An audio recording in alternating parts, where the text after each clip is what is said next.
So, Eddie, when we think about the ecosystem, the deep in word aspect or purpose area is foundational. It's, if you like, the fuel, it's the engine, it's the fountain from which it all, sort of explodes. What are the key principles that we need to be thinking about as we think into having a church that's deep in the word in this time? Yeah, this is our core business as pastors, isn't it? Is to get people in the Word of God, which is able to build them up and give them an inheritance. So this continues to be our heartbeat.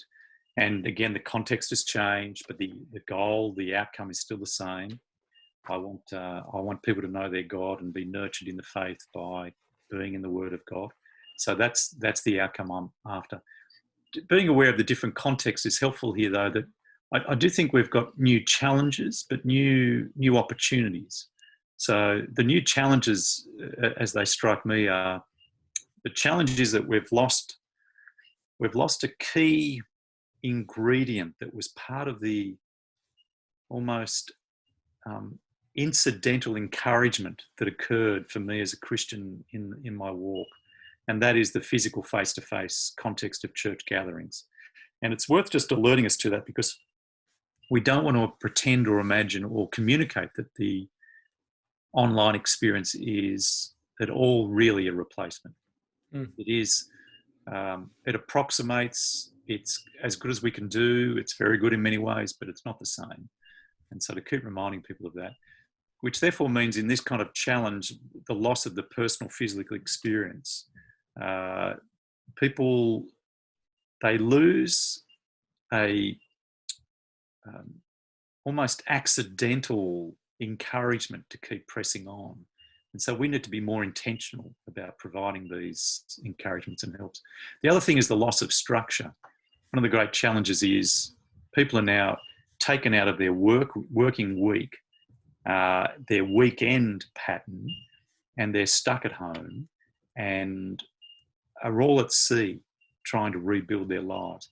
And we function in a healthy way in the context of structure. And so without structure, we've got a real risk, a real challenge for our people where they will be unproductive and storming, trying to make sense of their day and so on. So this kind of context is important to be helping people appreciate that's what's happening for them. And so, for instance, we're wanting to speak into our church to say, begin to create your own structures. Keep as much structure as you can from the previous world that we were part of. So Sundays 9:30, Sundays 6 p.m.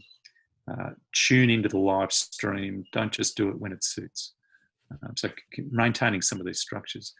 But the other challenge is severing of our attachments to the local assembly.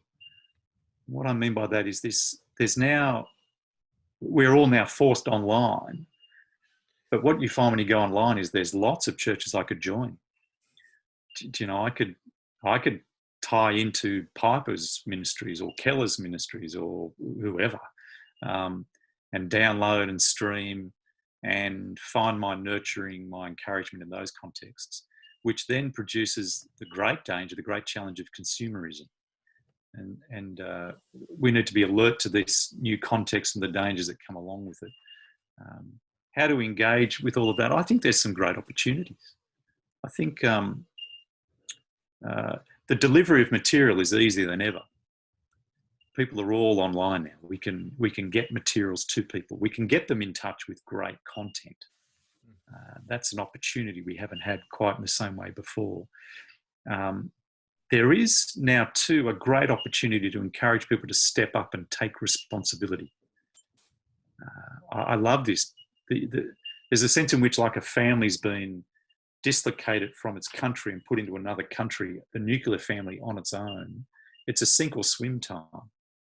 And people are aware that if they don't take heed to themselves, they will sink.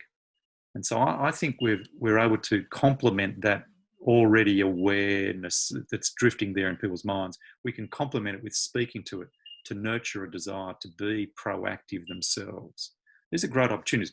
My prayer and hope and my expectation is that we'll see people come out of this with a greater determination to be responsible for their own spiritual health. And perhaps fathers particularly, a greater sense that they now need to step up and lead their families, have dinner around the table with the Bible in their hands and read and pray together. These are great opportunities.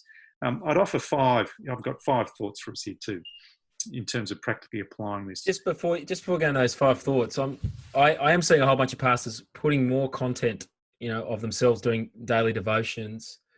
I think there is a sense as pastors, as we don't meet with our people more regularly, we actually want to meet with them or find other opportunities to push in and meet with them.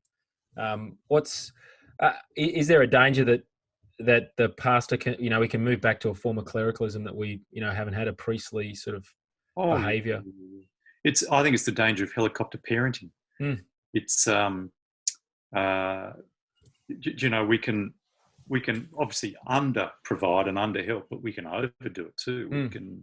We can treat the congregation as infants instead of adults who need to be nurtured and encouraged. And there is there's great advantage of morning and evening prayer in an older tradition. But in our climate and context, that can communicate an expectation to congregation members that they're helpless unless we do it for them. Yeah. And we need to, I think, take care with that. The Spirit of God is at work. There's always great encouragement around the pastor who couldn't get to his people but prayed for them. The Lord had them in his hand and alerted them to their need and grew and encouraged them in their context. Now, you don't want to trade on that irresponsibly, but there is something to be aware of there. And so I'd offer that we've got to be careful to parent but not helicopter parent. We've got to be careful to not simply reproduce the forms and patterns of a ministry that worked physically, face-to-face, in the online context. So, for instance, small groups just won't work as readily as a group of 12 people Zooming together like they did in the lounge room. I hear my family talk about going off to their Bible study group with far less anticipation than they once did because it's on Zoom. And so that needs to be recalibrated and rethought of in this new environment. More variety, more break into small groups, more encouragement of individuals in the group to articulate in a sentence or two a thought, and everyone do it. A way to engage everyone and participate together, inviting for prayer, but getting people to go, give us 5 people who are going to pray, hands up. So that you actually, the danger on Zoom is that you can sit more passively, and finding ways to engage and support is important. So finding a new environment. Let me give these 5 thoughts. The core things that we're about in nurturing people in the Word, deepening them in the Word, is remembering that the streaming of services and preaching is at the heart of it. So do them well, do them as well as you can, without becoming burdened by perfectionism.